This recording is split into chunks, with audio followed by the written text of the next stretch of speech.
할렐루야. 오늘 12월 17일 목요일 날짜입니다. 오늘 본문 말씀 베드로전서 3장 1절에서 12절 말씀 보겠습니다. 아내들아, 이와 같이 자기 남편에게 순종하라. 이는 혹 말씀을 순종하지 않는 자라도 말로 말미암지 않고 그 아내의 행실로 말미암아 구원을 받게 하려 함이니, 너희의 두려워하며 정결한 행실을 봄이라. 너희의 단장은 머리를 꾸미고 금을 차고 아름다운 옷을 입는 외모로 하지 말고, 오직 마음에 숨은 사람을 온유하고 안정한 심령에 썩지 아니할 것으로 하라. 이는 하나님 앞에 값진 것이니라. 전에 하나님께 소망을 두었던 거룩한 부녀들도 이와 같이 자기 남편에게 순종함으로 자기를 단장하였나니, 사라가 아브라함을 주라 칭하여 순종한 것 같이 너희는 선을 행하고 아무 두려운 일에도 놀라지 아니하면 그의 딸이 된 것이니라.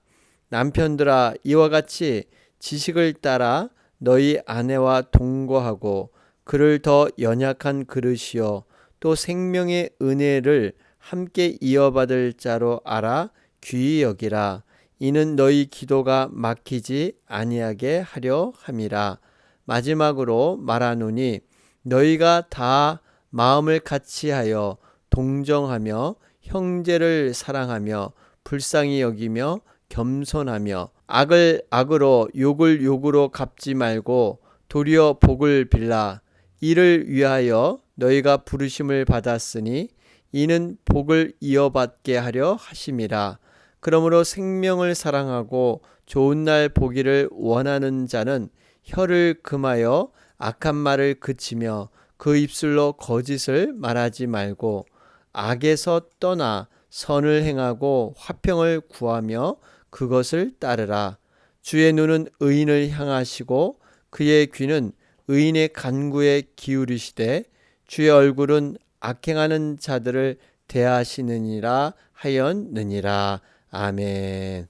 우리 계속해서 성도들의 거룩한 삶에 대해서 살펴보고 있습니다. 베드로전서 3장 12절까지 이러한 내용들이 이어지고 있죠. 여러분, 오늘은 특별히 이 가정 공동체에서 어떻게 우리가 거룩한 삶을 실천할 것인가 하는 구체적인 말씀을 우리에게 주고 있습니다. 자, 오늘 1절 말씀을 보면, 아내들아, 이와 같이 자기 남편에게 순종하라 그러죠. 하나님께서는 남자를 가정의 대표자로 세우셨죠. 각자의 역할에서 남편이 가정을 대표하게 되어 있습니다. 그래서 이 아내들은 남편의 그 리더십을 인정하는 그러한 말씀을 우리에게 주고 있습니다.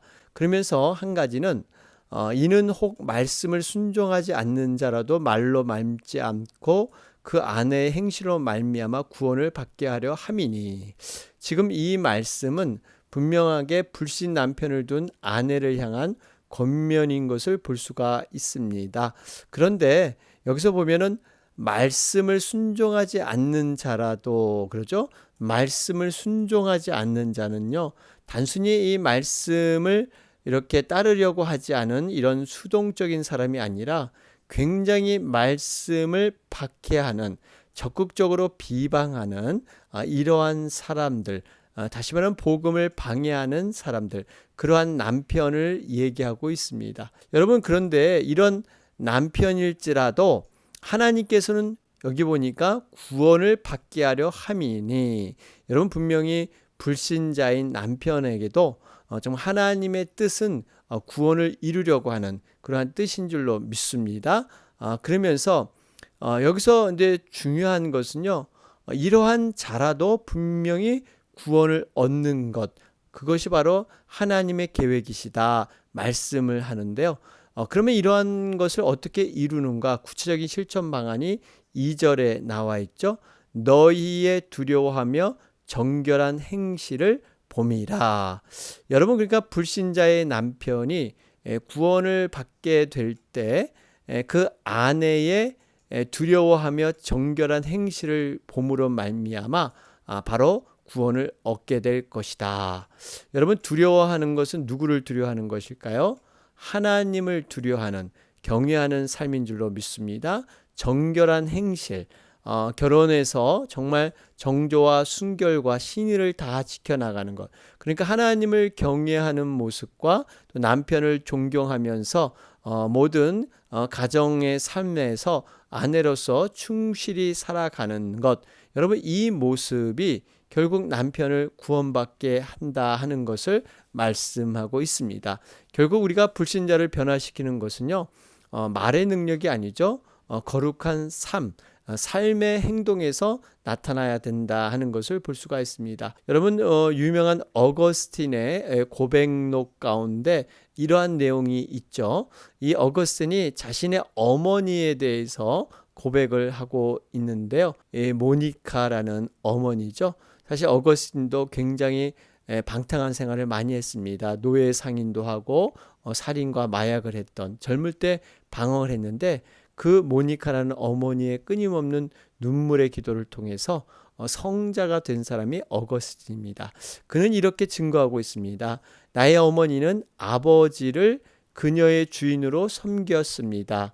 그리고 하나님 당신께서는 저의 어머니로 하여금 행동으로 설교하게 하심으로 아버지를 당신에게로 인도하게 하셨습니다. 여러분, 그 아버지도 굉장히 폭군이고 참 난폭한 그러한 사람이었지만 바로 그 아내 모니카를 통해서 변화되는 이러한 삶을 고백하고 있습니다. 여러분, 우리에게는 분명히 하나님께서는 만남을 통해서 하나님의 뜻을 이루시는데요. 불신자의 그러한 배우자를 만난 것, 어떻게 보면은 그것도 하나님께서 분명한 뜻은 구원을 이루기 위한 하나님의 놀라우신 뜻이 있는 줄로 믿습니다. 자, 그런 가운데 여러분, 이런 질서, 우리 1절과 2절을 통해서 이렇게 질서가 있다는 거예요. 세상에도 질서가 있고 영적인데도 분명히 질서가 있습니다. 그런데 땅의 질서와 하늘의 질서, 이것이 두 개가 충돌할 때는 여러분, 무엇이 먼저일까요? 반드시 하나님의 질서, 하나님의 영광과 진리가 먼저 돼야 된다는 사실입니다. 그러면서 3절과 4절에 하나님이 원하시는 이런 현명한 그런 아내의 모습은 무엇이냐? 3절에 보면요, 너희의 단장을 머리를 꾸미고 금을 차고 아름다운 옷을 입는 외모로 하지 말고. 그러니까 정말 진실된 여인은 외모에만 그렇게 신경 쓰는 것이 아니라 4절 말씀처럼 오직 마음에 숨은 사람을 온유하고 안정한 심령에 썩지 아니할 것으로 하라. 여러분, 이것이 하나님 앞에 값진 것이다. 이 의미가 뭡니까? 그러니까 외모의 화려함만 치장에 신경 쓰지 말고 내면의 온유함과 안정한 심령, 그러니까 내면이 아름답게 가꾸라 하는 말씀을 주고 있습니다. 이것을 하나님이 정말 값지게 여기신다는 거예요. 여러분, 하나님께서는 우리의 외모를 보지 않으시죠? 우리 마음의 중심, 이 마음의 중심을 보실 줄로 믿습니다. 여러분, 특별히 여자나 남자나 정말 외모에서 풍기는 그러한 인상보다 내면에서 나오는 정말 그 온유하고 사랑이 많고 겸손한, 여러분, 내면의 향기는요 무척 오래 갑니다. 외적인 것은 잠깐이지만 내적인 아름다움은요 정말 오래도록 그 마음의 흔적으로 남게 되는 것이죠. 그러면서 5절 말씀에 전에 하나님께 소망을 두었던 거룩한 부녀들도 이와 같이, 이 하나님께 소망을 두었던 이러한 자, 그러면서 6절에 그 한 예가 들려지고 있죠. 그것은 아브라함의 아내 사라. 여러분, 아브라함의 아내 사라는 남편을 주라 칭하여, 아브라함을 주라 칭하여 순종했다, 이렇게 기록하고 있습니다. 여러분, 이 주라는 것은요 주인이란 의미입니다. Master, Lord. 정말 절대적인 모든 주권을 가졌던 자를 향해서 부르던 칭호였죠. 그런데요, 여러분, 이 아브라함이 정말 완벽해서 능력이 많기 때문에 사라가 주라고 고백을 했을까요? 여러분, 그렇지 않습니다. 분명한 이유는요, 5절 말씀처럼 하나님께 소망을 두었기 때문에 그렇습니다. 그러니까 남편 아브라함이 정말 훌륭해서가 아니라 그 하나님께 소망을 두었기 때문에 그 믿음 안에서 그 남편을 이렇게 주라고 인정했던 것을 우리는 볼 수가 있습니다. 여러분, 우리가 분명히 깨달아야 할 것은 그 사람 자체가 훌륭해서가 아닙니다. 그 사람 속에 있는 성령님, 또 그 사람이 세우신 하나님을 바라보면서 이렇게 존귀하게 여기는 것을 우리는 알 수가 있죠. 여러분, 이 사람만 그런 게 아니라 이삭과 야곱의 아내들도 함께 그랬습니다. 그런데 이삭이 여러분 훌륭해서가 그럴까요? 이삭은 때로는 우유부단하기도 하고 정말 부친 아브라함처럼 아내를 누이라고 속이는 이런 나약한 모습도 있었습니다. 또 야곱은 어떻습니까? 여러 명의 아내를 거느리고요. 굉장히 꽤 많은 수단이 아주 강했던 사람이 이 야곱인데요. 그러나 그 아내들이 하나님께 소망을 두었기 때문에 불완전한 남편들에게 절대 복종하는, 순종하는 이러한 삶을 사는 줄로 믿습니다. 자, 그러면서 이제 7절에 이제 남편들에 대한 권고의 말씀을 주고 있습니다. 여기 보니까 이와 같이 지식을 따라 너희 아내와 동거하고, 이 지식을 따라, 이 지식이 뭘까요? 성경 하나님의 말씀에 대한 지식입니다. 그러니까 이 결혼과 아내에 대한 하나님의 뜻과 관련된 구체적인 지식, 이것에 따라 이렇게 가정을 꾸려 나가라 말씀하고 있죠. 그러면서 이제 아내를 어떻게 대우할 것인가, 7절에 보니까 그를 더 연약한 그릇이요. 그렇죠?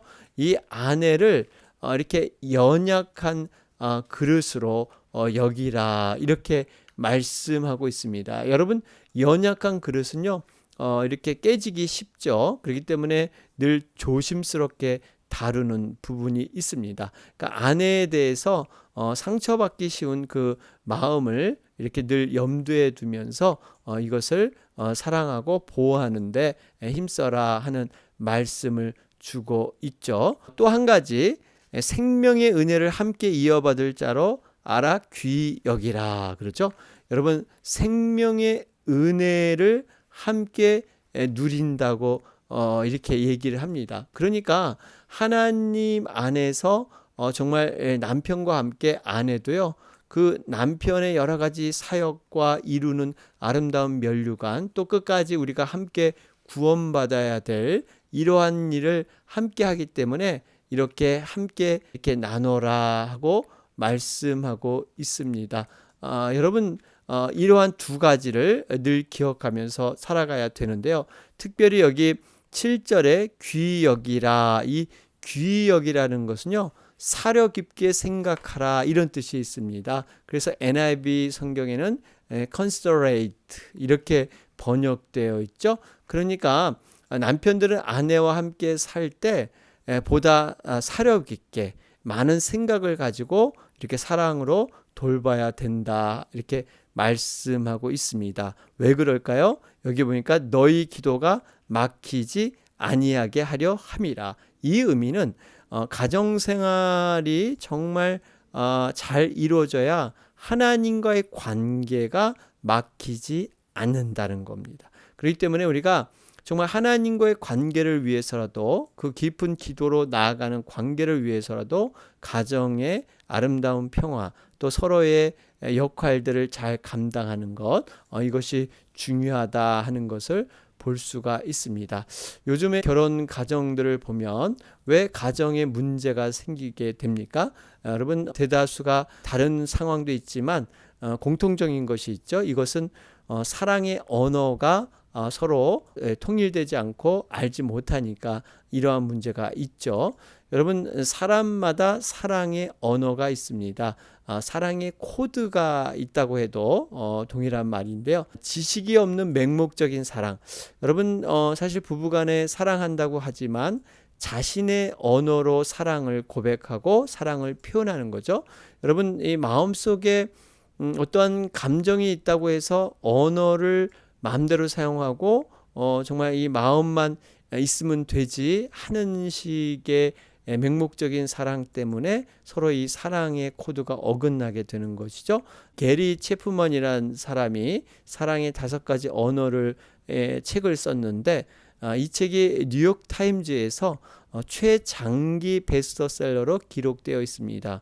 사람마다 5가지 사랑의 언어가 있다고 하죠. 첫 번째가 인정하는 말, 두 번째가 함께하는 시간, 세 번째가 선물, 네 번째 봉사, 다섯 번째가 스킨십. 이렇게 사람마다 내가 사랑을 받고 있구나, 이러한 그 사랑의 코드가 다 다르다고 합니다. 그런데 상대방의 사랑의 언어, 사랑의 코드를 모른 채 자기가 좋아하는 사랑의 언어로 표현을 하니까 이것이 서로 맞지가 않은 거죠. 늘 사랑하는 마음은 있는데 그 언어에서 어긋나다 보니까 사랑을 느끼지 못하는 이러한 일들이 발생을 합니다. 여러분, 이것이 대부분 부부간의 문제 중에 가장 중심의 문제가 아닌가 생각을 하는데요. 어쨌든 정말 이 성경적인 말씀을 통해서 우리가 다시 한번 이러한 사랑의 언어를 돌아보고 발견하는 것 무척 의미가 있습니다. 자, 그러면서 우리 8절과 9절 말씀을 보면 종말론적인 삶을 살아가면서 성도들은 이 교회 공동체 안에서 그리고 바깥 세상에서 어떻게 생활을 해야 될 것인가 하는 구체적인 실천을 말해주고 있습니다. 우리 8절에 보면 마지막으로 말하노니 너희가 다 마음을 같이하여 동정하며 형제를 사랑하며 불쌍히 여기며 겸손하며, 여기 5가지죠. 교회 공동체 안에서 어떻게 살 것이냐, 마음을 같이 하는 겁니다. 동정합니다. 그리고 형제를 사랑합니다. 불쌍히 여기고 겸손해야 된다. 구체적인 얘기를 하고 있죠. 마음을 같이 한다는 건 뭐예요? 즐거워하는 자들과 함께 즐거워하고 우는 자들과 함께 울라. 서로 마음을 같이 하며 높은 데 마음을 두지 말고 도리어 낮은 데 처하며 스스로 지혜 있는 채 말라. 로마서 12장의 말씀이죠. 여러분, 여기서 중요한 것이 형제 사랑이 중심에 있다는 거예요. 앞뒤 모두 5가지가 나오는데 그 중에 중심이 형제 사랑, 형제 사랑이 축이 돼서 이런 모든 것들을 이렇게 교회에서 생활을 할 수 있다 하는 것을 우리는 볼 수가 있습니다. 그러면서 9절 말씀은 악을 악으로 욕을 욕으로 갚지 말고 도리어 복을 빌라. 이를 위하여 너희가 부르심을 받았으니 이는 복을 이어받게 하려 하심이라. 그러죠. 여러분, 이 9절 말씀은 세상에 대해서 어떻게 살아갈 것인가. 여러분, 이것은 그대로 복수하지 말라는 겁니다. 자기가 받은 대로 즉흥적이나 감정으로 그렇게 그대로 복수하지 말아라. 이렇게 말씀하고 있습니다. 우리가 왜 이렇게 해야 되느냐? 복을 이어받게 하려 하심이라. 여러분, 이 복은 하늘에서 내려지는 하늘 복인 줄로 믿습니다. 우리가 세상의 원리대로 살아가지 아니하고 하나님의 말씀대로 살아갈 때 하나님은 반드시 이를 통해서 복을 내리십니다. 자, 그런 가운데 10절 말씀 보면요. 여러분, 이 10절부터 12절까지의 말씀은 시편 34편 그것을 인용했습니다. 다윗이 기록한 시편인데요. 이 12절부터 16절 시편 34편의 12절부터 16절을 인용하고 있습니다. 시편 34편 12절을 보면요, 생명을 사모하고 장수하여 복받기를 원하는 사람이라는 그러한 표현들이 나오는데요. 사실 지금 다윗이 언급한 그러한 복은 현세적인 번영과 장수를 이야기하고 있는데요. 오늘 본문에서 베드로가 이 시편 34편을 인용해서 나타나고자 하는 것은 내세의 영원한 삶에 관한 얘기입니다. 베드로는 늘 종말론적인 관점에서 어떻게 성도가 살 것인가를 고민하는 사람이었죠. 그러니까 베드로는 구약의 현세적인 축복을 미래의 기업으로 확장하면서 인용하면서 이 말씀을 보기를 원했던 것입니다. 여러분, 그래서 미래의 영광은요, 오직 선을 위해서 최선의 삶을 지금 살아갈 때, 그러니까 지금 우리가 정말 최선의 삶을 살아갈 때 미래의 영광과 복을 얻게 되는, 내세로 이러한 모든 것들이 이어지는 그러한 삶이 된다라고 말씀하고 있는 것이죠. 그러면서 이를 위해서 어떻게 해야 될 것이냐, 우리가 10절과 11절 보면 11절 특별히 말씀 보면 악에서 떠나 선을 행하고 화평을 구하며 그것을 따르라. 여기서 구하는 것은요, 단지 막연하게 구하는 게 아니라 굉장히 열심히 찾고 구하는 겁니다. 이 따른다는 것은요, 강하게 떨어지지 않게 정말 그것을 따르는 것. 이 의미는요, 감추어진 보물이나 이런 달아나는 것을 쫓아 구하는 것처럼 적극적인 태도로 따르는 겁니다. 입술뿐만 아니라 온몸을 통해서 정말 이러한 것을 이루라, 이렇게 말씀하고 있습니다. 그러면서 결론의 말씀이 12절의 말씀입니다. 이러한 자들을 하나님은 귀히 보시고 늘 눈을 향하고 계시다는 겁니다. 12절 말씀을 보면 주의 눈은 의인을 향하시고 그의 귀는 의인의 간구에 기울이시되 주의 얼굴은 악행하는 자들을 대하시느니라 하였느니라. 그렇죠? 주의 눈은 의인을 향하신다. 바로 이렇게 살아가는 자들을 늘 향하시는 겁니다. 그리고 귀는 간구, 기도에 항상 열려 있어요. 하나님께서는 지금 이 시간도 불꽃 같은 눈으로 세상을 감찰하고 계십니다. 여러분, 이 의미는 항상 의인에 대해서는 하나님의 놀라운 긍휼과 사랑으로 그렇게 보호하시고, 악인에 대해서는 반드시 하나님께서 합당한 심판을 준비하고 계시다 하는 것을 볼 수가 있습니다. 그렇기 때문에 우리가 정말 하나님 말씀 안에서, 믿음 안에서 살아갈 때 우리는 하나님의 불꽃 같은 눈은 오히려 우리에게 위로와 소망이 되고요. 그러나 죄인의 삶에 살고 있을 때는 불꽃 같은 눈이 늘 부담스럽고 우리는 그것이 고통일 수가 있습니다. 우리의 삶이 어떠한 삶을 살아가느냐에 따라서 하나님의 동행하심과 불꽃 같은 눈의 감찰이 정말 우리에게 좋은 것도 되고 또 무서운 것도 되는 것이죠. 자, 오늘 말씀 정리해 보면 가정과 공동체에서 복을 이어가는 성도. 여러분, 분명히 우리는 가정에서 또 세상에서 또 공동체에서 우리는 어떻게 살아갈 것인가 하는 것들을 말씀을 통해서 다시 한번 세우게 됩니다. 오늘 목요일 날짜입니다. 특별히 영혼들을 위해서 간절히 기도해 주시는 날입니다. 주위에 죽어가고 방황하는 영혼들을 위해서 여러분 간절히 기도해 주시기 바랍니다. 다 같이 기도 드리겠습니다.